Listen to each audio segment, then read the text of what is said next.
Os irmãos com a paz do Senhor Jesus. Abra a sua Bíblia nesta noite. Evangelho segundo escreveu Lucas, capítulo 15, versículos 17, 18 e 19. Evangelho de Lucas, capítulo 15, versículos 17, 18 e 19. Evangelho de Lucas, capítulo de número 15, versículos 17, 18 e 19. Todos encontraram? Amém? Diz assim a palavra do Senhor, o Evangelho de Lucas, capítulo 15, versículo 17. E caindo em si, disse: quantos trabalhadores de meu pai têm abundância de pão, e eu aqui pereço de fome. Levantar-me-ei e irei ter com meu pai, e direi: Pai, pequei contra o Senhor e perante ti. Já não sou digno de ser chamado seu filho. Faça-me como um dos seus trabalhadores. Amém? Meus irmãos, nesta noite eu quero falar sobre um tema muito importante. Eu quero falar sobre arrependimento. Nós precisamos entender o poder que há quando se arrependemos. Quando nós nos arrependemos, nós estamos dizendo a Deus nas entrelinhas que nós estamos querendo viver algo novo. Quando há arrependimento, nós estamos dizendo para Deus que nós estamos com sede da sua presença. Quando nós se arrependemos, nós estamos dizendo para o Espírito de Deus nos visitar hoje aqui.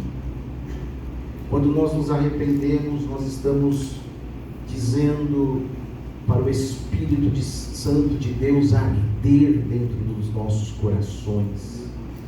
Quando há arrependimento, nós estamos querendo ser transformado pelo poder de Deus. Quando há arrependimento, nós estamos dizendo que nós estamos cansados da condição que nós estamos vivendo. Quando há arrependimento, nós estamos dizendo para Deus que nós queremos se aproximar dele mais uma vez. Não há como se aproximar de Deus sem que haja um arrependimento. E quando nós olhamos para esta passagem do filho pródigo, nós enxergamos um verdadeiro arrependimento. Nós enxergamos que este jovem estava cansado, porque existem momentos na nossa vida que nós nos cansamos das nossas decisões, da condição que nós nos encontramos.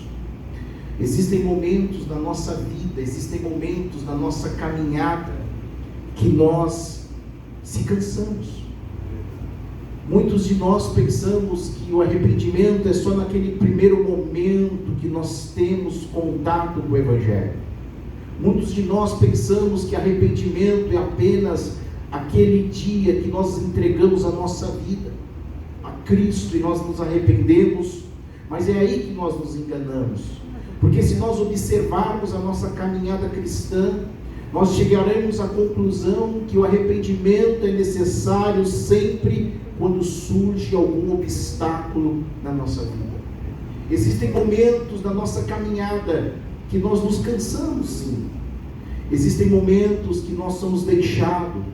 Existem momentos na nossa caminhada que nós somos traídos. Existem momentos na nossa caminhada que nós podemos nos sentir como um filho pródigo. O filho pródigo, em algum momento da sua vida, ele se enjoou, ele teve cansaço na casa do pai e da presença do pai. Nós podemos chegar neste momento, nós podemos nos cansar de tudo isso, por causa dos problemas ou por causa de uma sedução, nós podemos errar. O erro é uma característica do homem. Não existe ninguém aqui dentro que um dia ou algum momento não possa errar, ou que já não errou, ou que está neste exato momento num erro. Existem momentos na nossa caminhada que nós erramos e escondemos os nossos erros. Existem momentos na nossa vida em que nós erramos e negociamos com o nosso erro. Existem momentos da nossa vida que nós não temos o erro como erro, e isso vai esfriando a nossa intimidade com Deus, e isso vai esfriando, vai enfraquecendo a nossa caminhada. É por isso que nós precisamos entender o que é arrependimento. É por isso que nós precisamos entender o poder que há no arrependimento. Pelo incrível que pareça, existem muitas pessoas no nosso meio que não sabem o que é arrependimento. Existem muitas pessoas que confundem o arrependimento genuíno, o arrependimento que leva o homem ao encontro verdadeiro com Cristo. Existem muitas pessoas no nosso meio que não sabem o que é se arrepender, o que o arrependimento traz imediatamente na vida desta pessoa. Existe o verdadeiro arrependimento e existe o falso arrependimento. Qual é o verdadeiro e qual é o falso?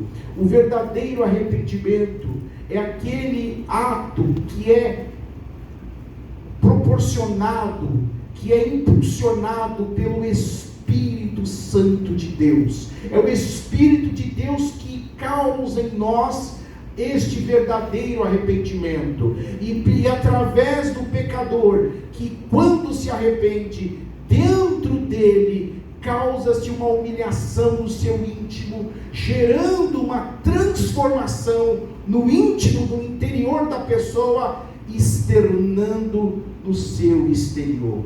Mas muitas pessoas confundem o falso arrependimento, que seria o remorso. Muitas pessoas estão vivenciando o remorso na sua vida e não o verdadeiro arrependimento. Qual é a diferença de um para com o outro? Usando esse texto que nós acabamos de ler, por exemplo, o filho pródigo, a Bíblia vai dizer que em um certo momento da sua vida, ele cansado de viver na casa e na presença do pai, ele diz assim para o seu pai: pai, dá a minha parte que me pertence. E ele resolve partir com aquilo que era dele por uma terra longínqua. A Bíblia vai dizer que por poucos dias ele vai embora, mas na terra que ele se encontra veio uma grande fome. Então este jovem começa a sofrer os efeitos da fome. Por quê? Porque ele havia gastado tudo que ele tinha levado da casa de seu pai, e com o passar do tempo ele começa a sentir fome. Aí que nós conseguimos fazer a diferenciação do arrependimento e do remorso. Pensa comigo, se ele quisesse tratar apenas da fome, seria simples. Ele voltaria para a casa do pai, comeria, se saciava e voltava para a velha vida de onde ele saiu. Por quê? Porque o remorso só trata com os efeitos do problema. O remorso, ele trata os efeitos. E se você olhar esse texto do filho pródigo, essa parábola, você vai ver que o problema não foi a fome. O problema foi que ele quis sair da casa do pai. Ele quis se distanciar da presença do pai. E quando ele se distancia da presença do pai, ele assume o risco. Longe do pai, ele gasta o que tem. Longe do pai, gastando o que tem, vem fome naquela cidade e ele começa a sentir fome. E quando nós trazemos esta realidade para as nossas vidas, é isso que está acontecendo com muitos crentes no meio de nós. Ele se cansa, ele se encoberta alguma coisa, e um certo tempo da sua caminhada, ele vai embora. E o que acontece? Quando ele sente fome, quando ele sente medo, quando ele sente insegurança, ele volta para a igreja. Por quê? Porque na igreja tem alimento, na igreja tem a presença do Pai, na igreja tem a presença do Pai. Então ele fica nessa vai e volta.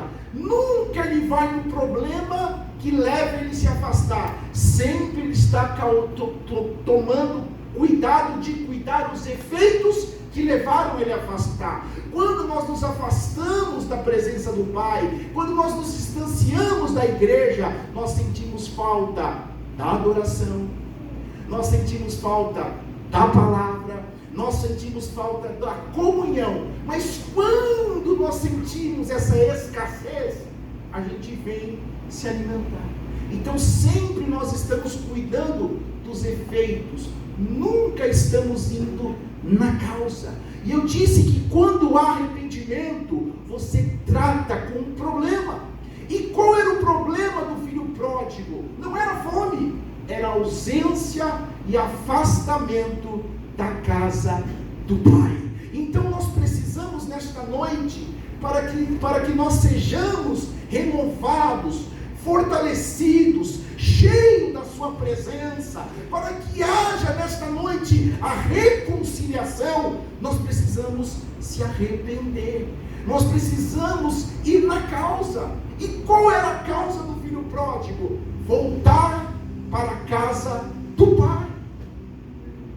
Quando ele quer assumir o risco de uma vida própria, porque quando ele diz assim, Pai, dá o que é meu, ele está dizendo, eu não me importo com a sua casa, eu não me importo com a sua presença, eu não me importo com a sua proteção, eu não me importo com o seu amor, eu não me importo com os seus cuidados. Ele assume o risco.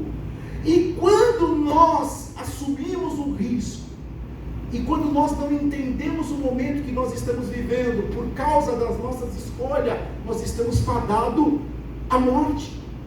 Porque entenda uma coisa, quando a pessoa não se conscientizar do risco, da falta do arrependimento, ela vai padecer de fome, e fome gera morte. Por isso que você precisa ir no problema, você precisa ir onde está o problema. Você não pode mais negociar com os efeitos. Qual era o efeito do problema, do afastamento do filho pródigo? A fome. Ele poderia negociar com a fome, ele poderia continuar comendo das bolotas, ele poderia continuar pedindo pessoas alimento, mas ele se ligou, ele viu que por um momento ele poderia ser alimentado, mas ele disse, se ele continuasse assim, ele estava fadado à morte, porque o pecado gera morte. O pecado, o desejo de viver longe do Pai, levou ele a se afastar. E nesta noite, a ordem de Deus para a minha vida e para a sua vida não é negociar com os efeitos, mas ir na causa para trazer cura. Por quê? Porque o arrependimento nada mais é do que um remédio para a sua alma. O arrependimento nada mais é do que você tirar tudo aquilo que interrompe uma vida com Deus. Porque, por exemplo, quando um coração, a sua veia está entupida, você pode, a um certo momento, entrar com paliativo para manter o seu coração bombeando. Mas se você não entrar com um procedimento cirúrgico para o desentupimento da veia, você vai morrer. É a mesma coisa no mundo espiritual. Por um certo momento eu posso negociar com os efeitos das minhas escolhas, do meu erro, mas existem momentos que nós precisamos ir na causa do problema para encontrar vida, para encontrar saúde, porque a Bíblia vai dizer assim em Provérbios 28:13, o que encobre as suas transgressões jamais prosperará, mas os que confessa e deixa alcançará misericórdia. Quem aqui já teve dor de dente? Alguém aqui já teve dor de dente? Quem teve dor de dente que você dava vontade de bater a cabeça na parede? Geralmente ela ataca à noite.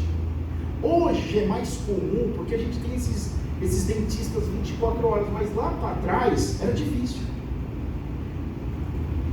E quando faltava dinheiro para você fazer aquele famoso canal, a gente comprava tinha um remédio para os mais velhos, chamava Minutinho, que você mergulhava ele no buraco do dente para anestesiar a dor. Lembra disso ou não? Ou se não, você tomava um remédio para tirar a dor, um anti-inflamatório, um antibiótico. É a mesma coisa quando a gente está diante de um pecado que trouxe consequências, trouxe efeito. A gente fica sempre procurando neutralizar os efeitos, negociando. É como você colocava esse minutinho dentro do buraco do dente para você dormir 2, 3 horas e daqui a pouco aquela dor voltava.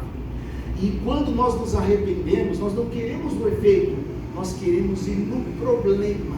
E muitas vezes, quando você chegava no dentista, o dentista falava assim: não dá para mexer agora, porque você não vai aguentar a dor. Tome por uma semana esse remédio e você volta aqui e mesmo assim você sentia dor. Você sentia dor 1, 2, 3 horas no procedimento, mas você levantava de lá curado. É isso que acontece quando nós nos arrependemos dos nossos pecados. Muitas vezes o pecado expõe a pessoa, mancha a sua imagem, mas cura, mas liberta, salva. E quais são as evidências que uma pessoa se arrependeu de verdade? Porque eu disse e reafirmo, existe o falso arrependimento. A Bíblia vai dizer, aqui no livro, no Evangelho de Lucas, capítulo 15, versículo 17, vai dizer assim: e caindo em si, olha aí, a primeira evidência que uma pessoa se arrependeu de verdade é que ela cai em si.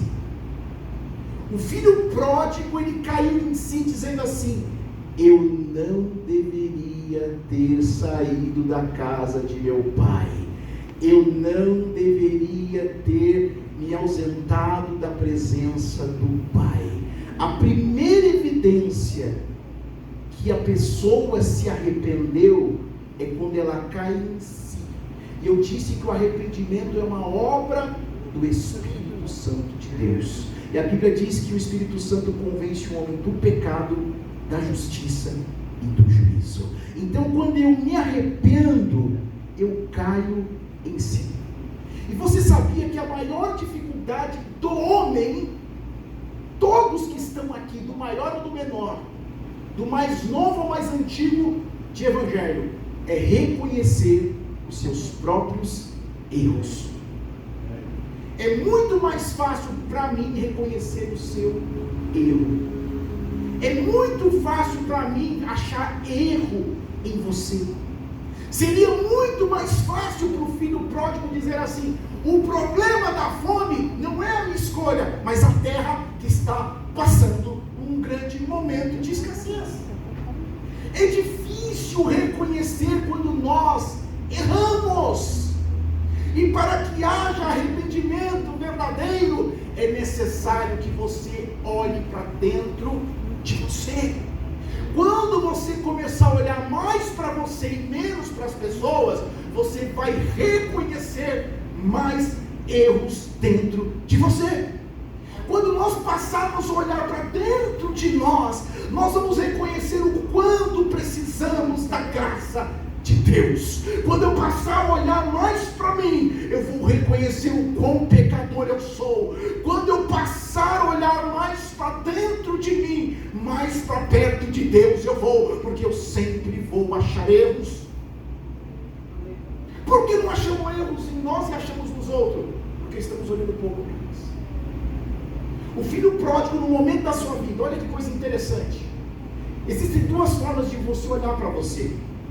E o filho pródigo passou por esses dois momentos. Qual foi o primeiro momento que ele olhou para si? Quando ele pede para o seu pai, mas ele está olhando para fora. Ele pensou na sua cabeça o seguinte: vou levar a minha parte, vou sair da presença do pai, das regras do pai, da casa do pai, e vou viver loucamente. Ele estava olhando para ele mais para fora. Então, quando você olha para fora, você não mede risco, você não mede consequência. Quando você olha só para fora, você só enxerga prazer. Quando você só olha para fora, você só enxerga sucesso. Quando você só olha para fora, você não mede um passo à sua frente. Mas o dia que ele olhou para dentro, ele viu o erro que ele cometeu. E uma coisa, eu quero abrir uma aspa aqui. Ele estava naquela condição, não era por causa do pai, mas por causa dele.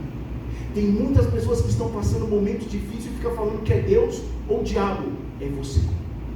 O filho pródigo não poderia culpar o diabo ou o pai. Ele quis viver daquele jeito. Então, para que mude isso, é necessário que a pessoa olhe para dentro de você. Se examine nesta noite. Porque se você olhar para dentro de você nesta noite, você vai achar alguma coisa aí que precisa ser mudada. Tem pessoas que carregam sentimentos. Tem pessoas que não conseguem perdoar. Se eu quero mais de Deus, se eu quero mais da sua presença, se eu quero renovo, se eu quero fortalecimento, precisa de arrependimento. É comum você, na sua caminhada cristã, você guardar alguma coisa aí dentro. Porque é uma caminhada difícil. É uma caminhada árdua. É uma caminhada de desafio. O céu é tomada força, não é fácil. Pessoas começam conosco, pessoas nos abandonam no meio do caminho. Pessoas batem nas nossas costas uma hora, daqui a pouco nos tiram pedra. A caminhada cristã é assim. E nós somos pessoas que guardamos as coisas. Então nesta noite você precisa olhar para dentro de você. Você olha para você mesmo nesta noite. Por quê? Olha o que a Bíblia vai dizer em Atos capítulo 26, os olhos, e vos converteres das trevas para a luz, e das potestades de Satanás para Deus, a fim que recebam eles remissão de pecados, e herança entre os quais são santificados pela fé em mim. Olha que coisa interessante, para que os seus olhos se abram. Como os meus olhos vão se abrir? Quando eu olhar para dentro de mim. Quando eu olhar para mim mesmo. É assim que os olhos se irão abrir. O filho pródigo demorou para olhar para si. Ele só queria prazer. Ele se cansou do pai. Ele se cansou da comida do pai. Ele se cansou da regra do pai. Ele se cansou do abraço do pai. E pode ser que você esteja aqui nesta condição, nesta noite, cansado desse negócio de escola bíblica. Vamos ser sinceros, tem hora que nós nos cansamos sim. As dores, as lutas nos machucam. Tem dia que nós temos coragem de enfrentar um leão, tem dia que nós não temos coragem de enfrentar uma formiga. Nós somos seres humanos, nós somos pessoas passivas a erros. Tem dia que você fala uma palavra atravessada e você fere as pessoas e você não reconhece. Esse é você. Quem é você? Um dia você está glorificando, outro dia você está murmurando. Esse é o ser humano. Um dia você tem tudo, pode ser que um dia você não tenha nada. Tem dia que você consegue ler um livro da Bíblia, tem dia que você não lê um versículo. Tem dia que você se sente bem, tem dia que você se sente fraco. Você se sente desta forma, você é esta pessoa. Você tem medo, você erra, e você precisa olhar para dentro de você nesta noite. Abra sua Bíblia no primeiro livro de Reis, capítulo de número 8, versículos 46 e versículo 47 e 48. Primeiro livro de Reis, capítulo 8, versículo 46, diz assim. Primeiro livro de Reis, capítulo 8, versículo 46, diz assim: quando pecares contra ti, pois não há homem que não peque, todos pecam, e tu te indignares contra ele, e os entregares nas mãos dos inimigos, para que os leve cativo, para que os levem aos cativeiros, os leve cativo à terra do inimigo, que longe ou perto esteja. Na terra onde fores levado em cativeiro, e caírem em si, olha aí de novo, em caírem em si, se converterem na terra do seu cativeiro, te supliquem dizendo: pecamos perversamente, obramos e cometemos iniquidade, e se converterem a ti com todo o seu coração e com toda a sua alma na terra dos seus inimigos que levaram cativo, e orarem a ti para a banda da sua terra, desde os seus pais para a cidade que elegeste, para que esta casa que edifique o seu nome, para alcançar o favor de Deus, para alcançar o livramento de Deus, para alcançar as promessas de Deus, para alcançar a bênção de Deus, precisa reconhecer. E qual é o primeiro passo? Caindo em si. Essa aqui foi uma oração de Salomão. Salomão estava dizendo que todos pecam, mas se não cair em si, se você não reconhecer que você é o culpado de tudo isso, você não vai andar. Quando nós pensamos no arrependimento, a importância que tem na nossa vida, a importância de andarmos para frente, existem pessoas que parecem roda presa. Nós precisamos entender o efeito do arrependimento no mundo físico e no mundo espiritual. Porque quando pecamos, a Bíblia aqui diz, entregarem na mão dos seus inimigos, nós damos legalidade no mundo espiritual. O diabo é um ser que atua através da legalidade. Mas a oração que o diabo não quer ouvir da minha boca e da sua boca é quando nós reconhecemos que erramos e pedimos perdão pelos nossos erros. Porque quando nós orarmos assim, nós estamos anulando toda a legalidade no mundo espiritual para ele ter livre acesso na nossa vida. O diabo não está preocupado se você vai orar por um carro novo, não. O diabo não quer que você se arrependa. O diabo não quer que você reconheça. Sabe por quê? Porque se você olhar a Bíblia, lá no livro de 1 Samuel, capítulo 30, quando Davi volta com seus homens a Ziclag, ele encontra a cidade saqueada, destruída e ainda mais levado cativo, as suas mulheres e as mulheres dos seus combatentes. A Bíblia diz que eles choraram até não ter força. E a Bíblia diz que aqueles homens falaram em apedrejar Davi. Por quê? Porque para eles o culpado do problema era Davi. E assim somos nós. Muitas vezes o fracasso que nós estamos vivendo, a bancarrota que nós estamos vivendo, nunca é você, sempre é os outros. Por exemplo, quando você cai com uma mulher, nunca o culpado é você e ela, sempre você é culpada foi ela. Isso aconteceu no Éden. Adão diz assim: foi a mulher que tu me deste. Mas na verdade ela induziu ele, a serpente levou eles na conversa e eles comeram do fruto. O que deveria acontecer ali? Reconhecemos, nós erramos. É isso que Deus quer ouvir de mim e de você nesta noite. Eu sou culpado de tudo isso. Esse é o primeiro passo de quem se arrependeu de verdade. Qual é o segundo passo? Qual é a segunda evidência de um verdadeiro arrependimento? Tristeza pelo seu pecado. Tristeza pelo ato cometido.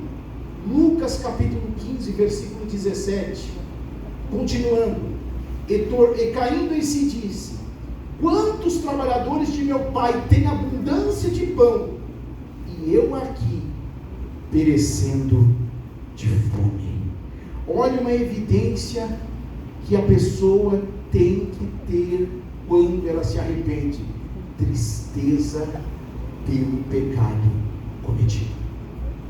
Essa tristeza não é tristeza exterior, não. É uma tristeza interior. E como é evidenciado isso através dessa tristeza? Quando o filho pródigo diz assim: lá na casa de meu pai, os trabalhadores eles têm abundância. Eu aqui estou passando fome. Você percebe que agora ele está lembrando da casa do Pai e da presença do Pai. Quando nós temos tristeza no pecado que nós cometemos, nós estamos se arrependendo, estamos colocando Cristo no lugar que Ele deve estar na minha e na sua vida, no centro, em primeiro lugar, na nossa vida. Nós precisamos ter essa tristeza interior, nós precisamos sentir o ato errôneo que cometemos. A Bíblia vai dizer em Salmos 38, versículo 18, diz assim: confesso a minha iniquidade, suporto tristeza por causa do meu pecado.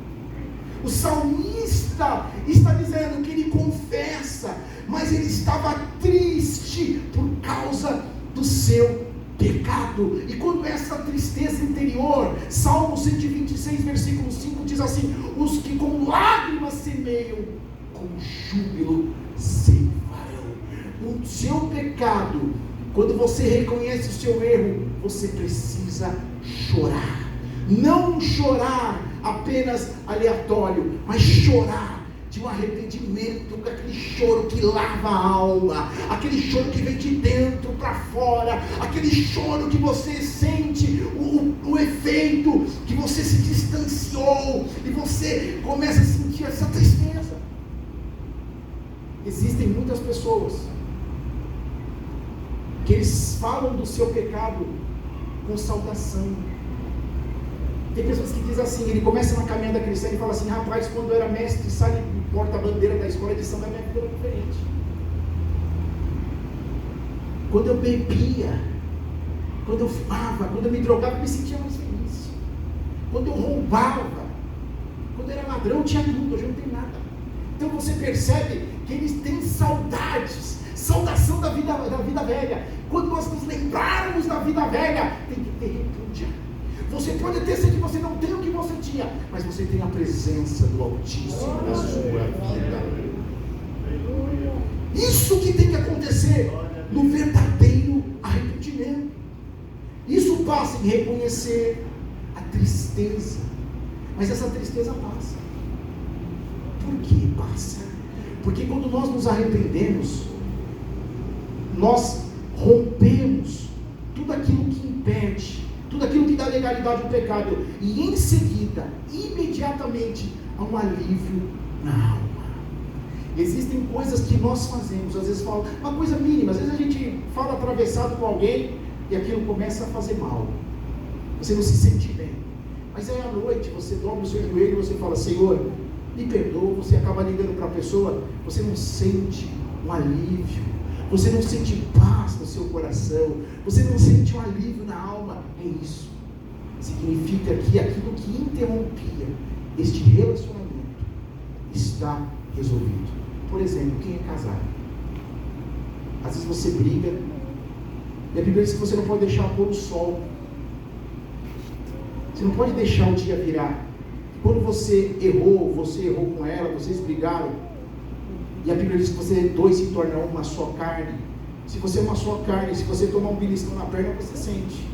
Então, se algo acontece com ela, você sente. Você brigou, e quando você faz as pazes com aquela pessoa que você está casado, você não sente uma alegria, você não sente paz. Você passou um dia sem conversar, sem falar, mas quando você se reconcilia, não torna uma alegria no seu coração.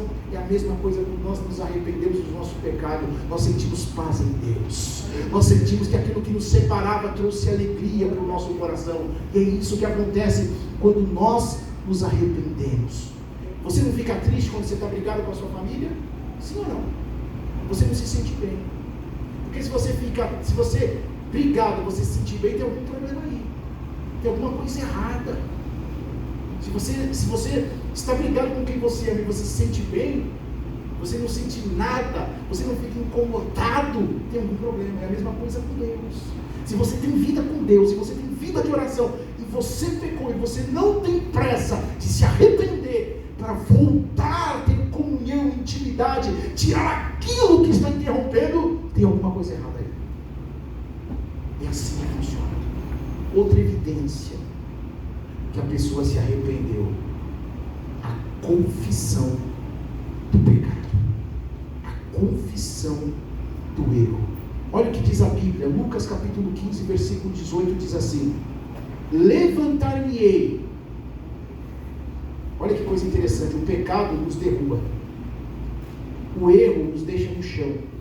Levantar-me-ei, irei ter com meu pai, e direi: Pai, pequei contra o céu e perante a ti. Quando você reconhecer, quando você sentir tristeza pelo seu erro, você precisa fazer o seguinte: confessar. Confessar. Existem pecados que nós podemos procurar o líder, o pastor da igreja, e dizer: pastor, eu fiz isso. Ou procurar uma pessoa chegada: eu fiz aquilo. Mas tem coisas que a pessoa não se sente bem, e ela deve procurar quem tem poder de perdoar, que é Cristo. Mas o perdão, ele tem duas características. A confissão, ela tem duas características. Primeiro, tem que ser espontânea. O filho pródigo foi espontâneo a sua confissão. Partiu dele. Ele reconheceu que errou. Então agora ele confessa espontaneamente. Vamos supor, eu chego para o irmãozinho, eu cometi um tal pecado. E o irmãozinho sai falando para as outras pessoas. Se eu confiei a ele, nunca mais eu vou procurar ele. Se eu estou pedindo ajuda em oração. Por isso que muitas pessoas hoje, elas começam a se fechar. E elas começam a ir direto em Deus. Mas tem coisas que nós precisamos falar com pessoas, para nos ajudar em oração. Então o primeiro passo, a confissão tem que ser espontânea. Confissão por força não é arrependimento, é medo.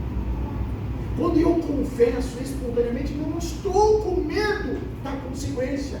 Eu quero me reconciliar com o Pai. Eu quero voltar para a presença do Pai. Eu quero andar com o Pai. Então a confissão tem que ser espontânea. Por exemplo, uma pessoa comete uma infração, um roubo, um sequestro. Aí a polícia pega ele, fala para ele assim, começa a torturar ele, para ele confessar. É legal isso? Não. É a mesma coisa no mundo espiritual. A confissão tem que ser o Espírito Santo de Deus, para ter validade no mundo espiritual. A confissão é espontânea. E tem outra característica da confissão: tem que ter contrição. Tem que ser algo espontâneo e contrito. Por quê? Se não for algo espontâneo, aí nós vamos confundir sentir o peso do pecado e confessar espontaneamente. Existem muitas pessoas que estão sentindo o peso do pecado e não confessou o seu pecado.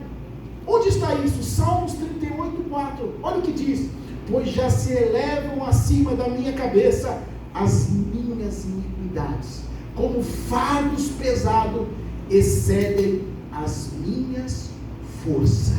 Tem coisas na nossa vida que nós cometemos que acontece isso, o peso do pecado que está sobre a nossa vida, e nós nos sentimos fracos, nós nos sentimos sem força. Por isso que muitas vezes nós dobramos o joelho para orar e nós sentimos que não somos perdoados. É quando nós recorremos a alguém para ter ajuda. Porque a Bíblia vai dizer: filhinhos, não pequeis, mas se pecar, tendes um advogado. Para ter um advogado tem um acusador. E quem é o acusador? O diabo. O diabo acusa. O diabo nos acusa. O diabo nos aponta. Por isso que a confissão tem que ser espontânea. Não dizendo assim: se você esconder, você vai para o inferno. Eu e você não temos autoridade, não somos julgadores de ninguém. Nós não temos poder de mandar ninguém para o inferno. O que nós podemos fazer é ajudar em oração e levantar a mão para o caído, para o oprimido, porque nós somos filhos e filhas de Deus. Então a pessoa sente o peso do pecado mesmo. Nós somos assim mesmo. Pecado que nos mata. pecado que nos espreme, pecado que tira nossas forças, pecado que nós nos envergonhamos, nós temos medo que ele venha à tona. Porque tem certos pecados que se vir à tona na igreja, nunca mais você será a mesma pessoa da sua vida. Nunca mais. Mas que coisa interessante, Cristo não é assim.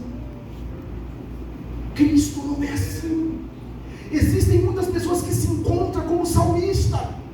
Ele estava com um fardo pesado, sem força. Tem pessoas que não têm mais força. Tem pessoas que estão precisando da minha e da sua ajuda, em oração, ser ouvido de Deus, ser a boca de Deus para a direção. Mas o medo de ser julgador. É fácil você confessar um pecado de adultério? É fácil você confessar um pecado de pornografia? É fácil você confessar um pecado de homicídio? É fácil você confessar um pecado de roubo? É fácil você confessar um pecado de mentira? É fácil? Mas você sabia que existem muitas pessoas com este peso nas costas? E muitas vezes, como eu disse, você não olhar para você e olhar para os outros, nós estamos empurrando as pessoas para fora. Mas a igreja é o único organismo que deveria olhar para as pessoas como ela é. Porque o dono dessa igreja, ela olha para mim e para você como somos. Pensa comigo, qualquer instituição aí fora, por exemplo, se você cometer um crime agora e for preso, você vai se apresentar à autoridade policial. Dependendo do crime, o delegado arbitra a fiança e sai ali, senão você vai para uma audiência. Ou senão você vai ser obrigado a esperar ser julgado para ver se você era culpado. Mas quando você sair de lá, se você for procurar um emprego, ficha criminal, esse rapaz é criminoso, aqui ele não trabalha. Mas a igreja deveria ser um organismo que não olha para quem somos, recebe do jeito que somos para ser curado, mas o dono da igreja continua olhando para mim e para você, da maneira que nós entramos aqui. Mas uma coisa é certa, é a única pessoa que me perdoa, me aceita da maneira que eu me apresento. Eu posso entrar às 18 horas perdido, eu posso entrar aqui às 18 horas condenado, mas eu posso sair às 20 horas em 1 minuto salvo, porque quando a palavra de eternidade entra no coração, Ele perdoa, Ele é Rei dos Reis, Ele é perdoador, e é isso que me alegra. Por isso que você não pode se curvar diante da primeira aflição que encontra a sua vida, dentro da perseguição que ocorrerá dentro da igreja. Porque quem nos justifica é Deus, quem nos sustenta é Deus, quem vai te levar para o céu é Deus, não é o homem que vai te levar. Então não estou irritado que falam de você. Se eu me preocupar com as pessoas que falam de mim, ou você não para em pé. Porque eu vou dizer de novo, sempre vamos achar culpado ou defeito em alguém aqui. Às vezes eu não sei cantar, mas eu não sei tocar bateria, mas está tocando muito alto. E às vezes ele está tocando certo. Mas aquela coisa de achar que você sabe tudo, todos nós temos um pouco de médico, de louco, tudo a gente sabe um pouco, ou não? Pode observar, você entra numa conversa, sempre você sabe um pouco de tudo. Tudo você pode dar a sua opinião, e você nem sabe de nada. Assim somos nós. Assim somos nós.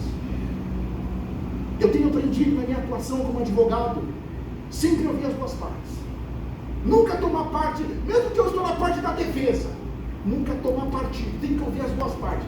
Mas geralmente se eu tenho uma afinidade com o Diego, eu gosto do Diego, mesmo se o Diego errou, eu tomo partido dele e falo que ele está certo. Nunca ouço os dois lados. E aí eu acabo julgando, eu acabo condenando, tem pessoas que falam assim, eu não gosto dessa pessoa, porque você não gosta?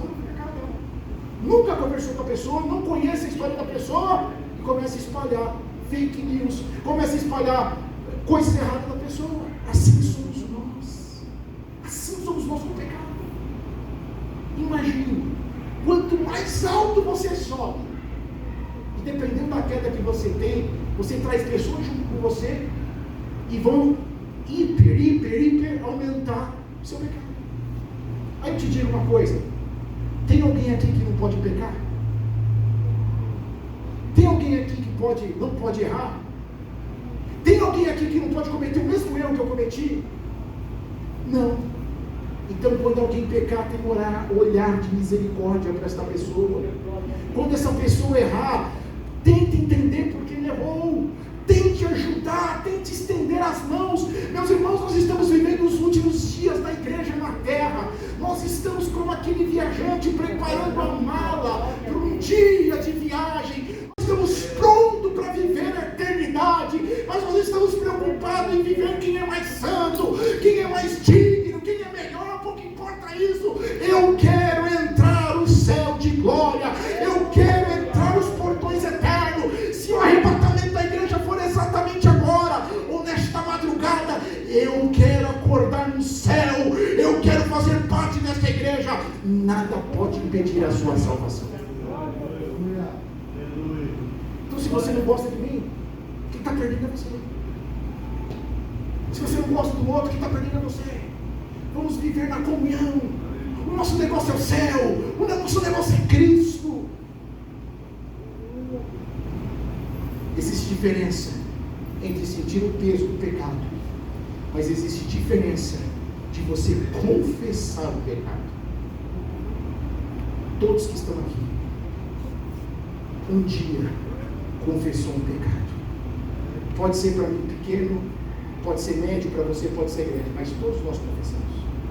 E a Bíblia vai dizer, esta é a melhor palavra, este versículo que eu vou acabar de ler, é o que mudou a minha história, que mudou a sua história. Primeira Epístola de João, capítulo 1, versículo 9. Se confessarmos os nossos pecados, Ele é fiel e justo para nos perdoar os pecados e nos purificar de toda justiça. É por este versículo e pela presença de Deus, pelo Calvário, que eu posso entrar aqui de cabeça erguida, independente do erro que eu cometi.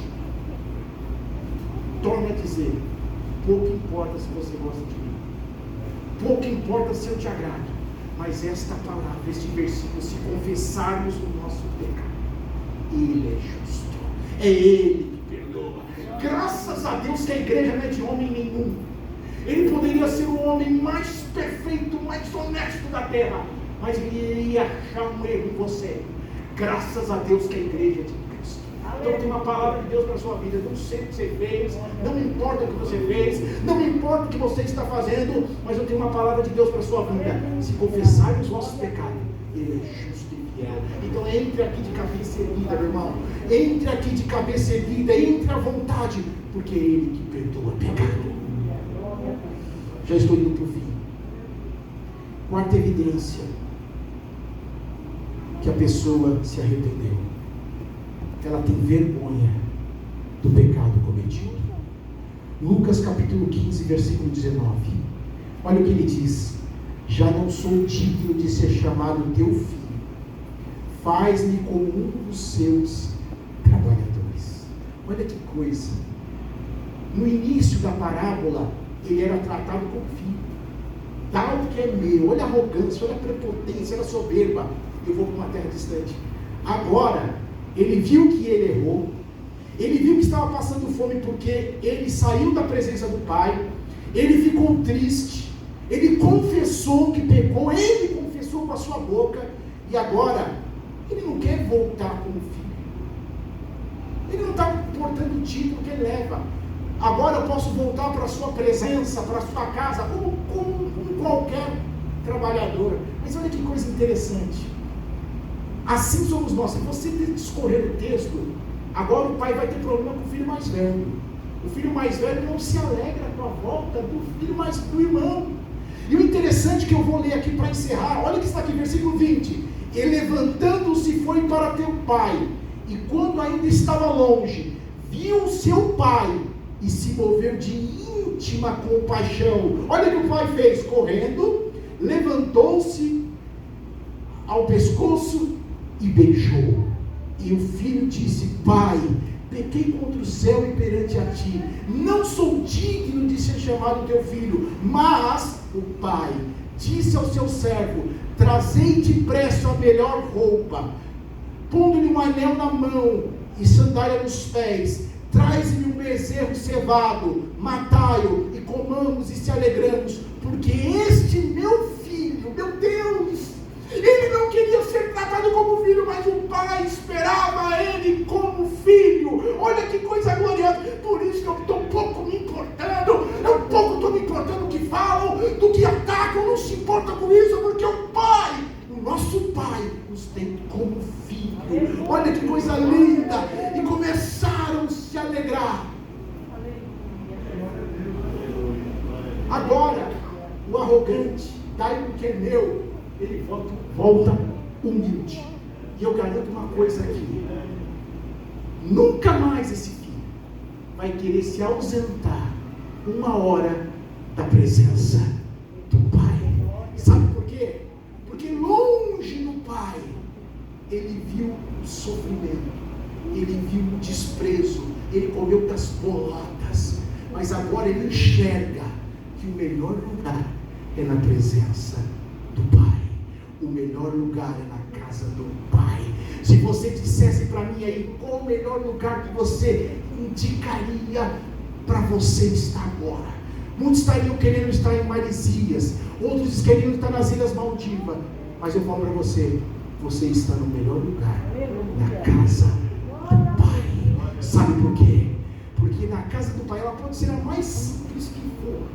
Se for uma família normal, lá tem amor, lá tem bom conselho, lá tem conversa, lá tem palavra, lá tem abraço. E aqui na casa do pai, você não tem motivo para dizer que Deus não fala com você, que Deus não cuida de você. Nós estamos aqui. O interessante é que o pai humano, ele sabe quem é seu filho. Às vezes, quem teve filho que estava metido no crime, você sabe. Quando você vai em CDP, quando você vai em presídio, na grande maioria, quem está lá é a mãe. Isso é crime de repercussão na mídia. A mídia está batendo, bandido, merecia a morte, e a mãe está lá. Às vezes a mãe não tem nada, mas ela está levando junto lá para o filho. E para aquela mãe, ele é filho. Para aquela mãe, ela tem valor. E quando eu olho para Deus, e quando eu olho para mim, eu não encontro méritos em mim, mas assim Deus me considera como filho. É assim que Deus olha para você. Aleluia. É assim que Deus nos considera. Quando você olha para você, quando você se pega pensando em coisas que não era para pensar, e você mesmo recrimina os seus pensamentos. Tem hora que recriminamos as nossas atitudes, mas Deus, quando você se desvia, quando você se enfraquece, quando você quer viver uma vida loucamente só menos no prazer, a Bíblia está dizendo aqui que esse pai esperava. O pai sabia que um dia ele voltaria. O interessante é que esse pai poderia dizer: opa, para um pouquinho aí, você levou tudo que é seu, sai, aqui você não entra. Mas pelo contrário, ele fez festa. Então fica uma lição para nós. Aquele nosso irmão que caiu, aquele nosso irmão que se afastou, aquele irmão nosso que está aí caído, fraco, quando ele voltar, vamos se alegrar, vamos fazer festa, e vamos se alegrar que ele está aqui do nosso lado, porque o mesmo céu que eu e você vamos entrar, eu preciso que aquele irmão entre. Que Deus nos abençoe e nos guarde no nome do Senhor Jesus.